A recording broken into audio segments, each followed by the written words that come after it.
So let's read the question. The question says that the equation x cube plus ax square plus b, where b is not equal to 0, has a root of order 2. Then options are a square plus 2b is equal to 0, a square minus 2b is equal to 0, 4a cube plus 27b plus 1 is equal to 0, 4a cube plus 27b is equal to 0. इस question में cubic equation दे रखा है x cube plus x square plus b is equal to 0, जहाँ पे b जो है वो नॉट इक्वल टू 0 है, और इस क्यूबिक इक्वेशन का जो एक रूट है वो ऑर्डर 2 का है। तो हमको ए बी में रिलेशन बताना है। पहला ऑप्शन है a square plus 2b is equal to 0, then a square minus 2b is equal to 0, then 4a cube plus 27b plus 1 is equal to 0 and then 4a cube plus 27b is equal to 0। बहुत ही simple सा question है। पहले हम की concept लिख लेते हैं। तो अगर if cubic equation is ax cube plus bx square plus cx plus d is equal to 0, और इसके तीन रूट्स होते हैं, क्यूबिक के तो तीन रूट्स होते हैं, और अगर वो रूट्स अल्फा बीटा और गामा है तो सम ऑफ रूट्स का फॉर्मूला क्या होता है, alpha plus beta plus gamma का फॉर्मूला होता है minus b upon a. Sum of roots taken two at a time, alpha beta plus beta gamma plus gamma alpha की वैल्यू होती है सी अपॉन ए, और प्रोडक्ट ऑफ रूट्स का formula होता है माइनस डी अपॉन ए।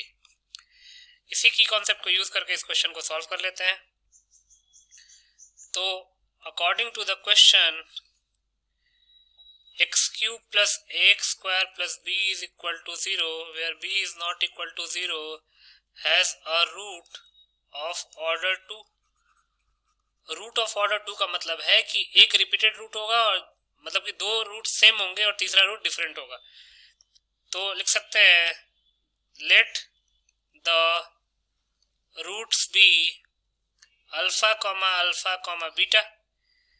तो sum of roots क्या हो जाएगा, alpha plus beta minus b upon a, तो माइनस ए अपॉन 1। अब यहाँ से 2 अल्फा प्लस बीटा की वैल्यू आ गई माइनस ए के इक्वल, इसको हम फर्स्ट इक्वेशन मान लेते हैं। Also sum of roots taken two at a time, तो हो जाएगा alpha square plus alpha beta is equal to c upon a. C यहाँ पे 0 है तो ये 0 हो जाएगा, तो ये हो जाएगा alpha square plus 2 alpha beta is equal to 0। Alpha common लेंगे तो ये जाएगा alpha plus 2 beta is equal to 0। तो यहाँ से इधर अल्फा इज इक्वल टू 0 और अल्फा प्लस 2 भी इज इक्वल टू 0, तो वहां से alpha is equal to minus 2 beta आ जाएगा। या तो अल्फा 0 हो जाएगा या फिर अल्फा इक्वल टू माइनस 2 भी आएगा। इसको हम सेकंड मान लेते हैं। अब प्रोडक्ट ऑफ रूट्स क्या हो जाएगा, alpha into beta is equal to minus d upon a, और माइनस डी हो जाएगा माइनस बी अपॉन 1, तो हो जाएगा alpha square beta is equal to minus b. अब अगर if alpha is equal to 0, जो sum of roots taken two at a time आया था उससे कंडीशन आई थी, या तो अल्फा 0 हो सकता है, फिर अल्फा इक्वल टू माइनस 2 भी हो सकता है।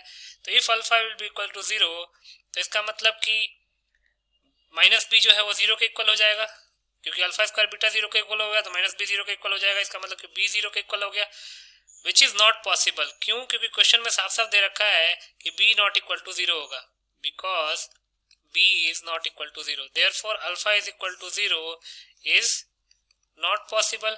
और अगर alpha equal to 0 not possible है तो लिख सकते हैं देयरफॉर ओनली जो अल्फा की वैल्यू माइनस 2 बीटा है वही पॉसिबल होगी। Alpha equal to minus 2 beta is possible. अब अल्फा की वैल्यू माइनस 2 बीटा इस इक्वेशन में पुट कर देते हैं, इसको हम थर्ड इक्वेशन मान लेते हैं। तो लिख सकते हैं put alpha is equal to minus 2 beta. इस थर्ड इक्वेशन में ना पुट करके हमको बेसिकली निकालना क्या है, हमको निकालना है ए और बी के बीच में रिलेशन। तो हम फर्स्ट इक्वेशन में पुट कर देते हैं, put alpha is equal to minus 2 beta in equation 1। तो हो जाएगा 2 alpha plus beta is equal to minus a, ये फर्स्ट इक्वेशन था। तो अल्फा की जगह पे माइनस 2 बीटा पुट कर देंगे, 2 into minus 2 beta plus beta is equal to minus a. Further simplify करेंगे तो जाएगा minus 4 beta plus beta is equal to minus a. तो माइनस 3 बीटा हो जाएगा माइनस ए के इक्वल, तो बीटा की वैल्यू क्या हो जाएगी, ए अपॉन 3 के इक्वल। बीटा आ गया ए अपॉन 3 के इक्वल। अब बीटा ए अपॉन 3 के इक्वल आ गया, तो लिख सकते हैं therefore alpha is equal to minus 2 beta, तो जाएगा माइनस 2 ए अपॉन 3। तो अल्फा की वैल्यू आ जाएगी माइनस 2 ए अपॉन 3। ये अल्फा आ गया हमारे पास। अब लिख सकते हैं देयरफॉर अल्फा स्क्वायर बीटा यहाँ पे अल्फा स्क्वायर बीटा की वैल्यू माइनस बी आई थी थर्ड इक्वेशन से. Third equation tells alpha square beta is equal to minus b. तो अल्फा की value minus two a put कर देते हैं, minus two a upon three put कर देते हैं स्क्वायर इंटू बीटा की value a upon three is equal to minus b. इसको सिंप्लीफाई करेंगे तो क्या हो जाएगा, 4a square upon 9 into a upon three is equal to minus b. तो ये जाएगा 4a cube upon 27 is equal to minus बी. फर्दर सिंप्लीफाई करेंगे तो हो जाएगा 4a cube is equal to minus 27b. तो ये हो जाएगा 4a cube plus 27b is equal to 0. ये हमारे पास आंसर आ गया. अब ये चेक कर लेते हैं किस ऑप्शन में लिखा हुआ है. 4a cube plus 27b is equal to 0 d option में लिखा हुआ है. तो यहां से हम क्या लिख सकते हैं, hence D is the required correct option. तो डी ऑप्शन को टिक कर लेंगे. So D option will be the final answer. I hope you understood it well. Best of luck.